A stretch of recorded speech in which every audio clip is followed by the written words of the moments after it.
So just think of that program as many 3 in your head. We're gonna need to make it so there's a bunch of switches clipped together. So there's like 10 or 11 switches clipped together. Okay. And then once you press the button, we want to skip all through the whole thing and then go to the real program part. I was thinking it's impossible unless there's a block that called skip. Then it makes you skip things if you need to when you're using switches or something. Well, I thought we could do the same program, except you would just have to keep pressing the middle button until it goes to the program, the real program part. That's all I wanted to say, okay? Okay, what about the number of cases you said? Oh yeah, and each switch needs to have 5 cases because there's 5 brick buttons we need that's on the, well, programmable brick. And what did you want the cases to be? Each one is a different brick button. And what will one button do, for example? Like one button, like the top button will make it go up 1, bottom button will go down 1, right button will go up 10, and left button will go down 10. But if you do any of that and when you're ready, you just keep pressing the middle button until it goes to the real program part and it says, I'm ready or something like that.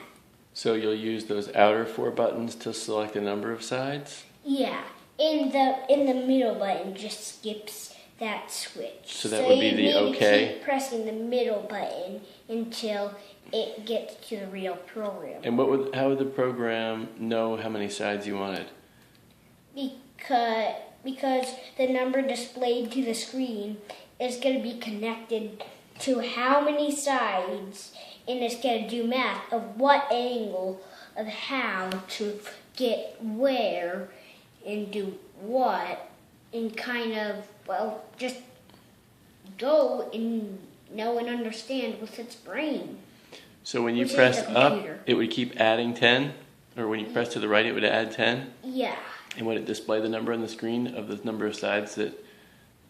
Yeah, and then it will take that number, it will keep it on the screen, except it will put it, so it will put it on the, it will put that number of how many to loop, math it from 2.75 or whatever that number of the angle was, but and then just starts mathing it up. But we're gonna need as many 1 to start it, or we'll have to make another hole into as many 1 and test 1, and kind of like test 1, but sort of. Not exactly. Yeah, I think it would be better to modify that original program as many, right? Yeah, you need to start out with as many. Right. And then you would add this new feature to be able to select the number on the brick instead of in the program. Right. Like pick your own number, not like say 3, 4, 6, 8. So instead of being multiple choice, like that. Instead of being multiple choice, you'd be able to select whatever number of sides, exactly that number you wanted? Yeah, but you need a lot of switches if you want to make it so you can make 1,000 sides. You need about 100 switches. That'd be pretty complicated, huh? Yeah, but if you do 100 switches, the maximum would be 1,000. I get it. Understand? I do. Because you can skip through 10 and kind of, well, 1,000 divided by 10 equals 100, so you need 100 switches, but that would mean the maximum would be, 1,000.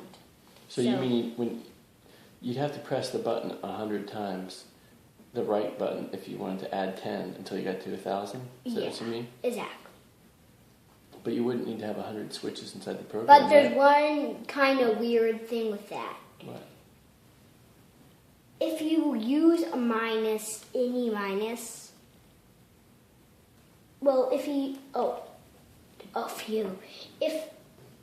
use any a -1 block, Don't worry about that right now. it will only get to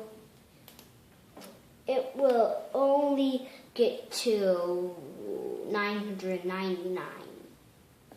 But then you use the press up one block, Yeah. one button too. Well, bye.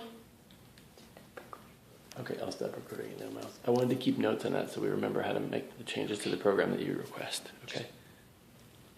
You done now? Yeah. Okay. Thanks for telling me that again because I really wanted to capture it so we could remember, okay? Okay, just Okay. Oh, should I press the stop button now? yeah. Like stop program? Yeah.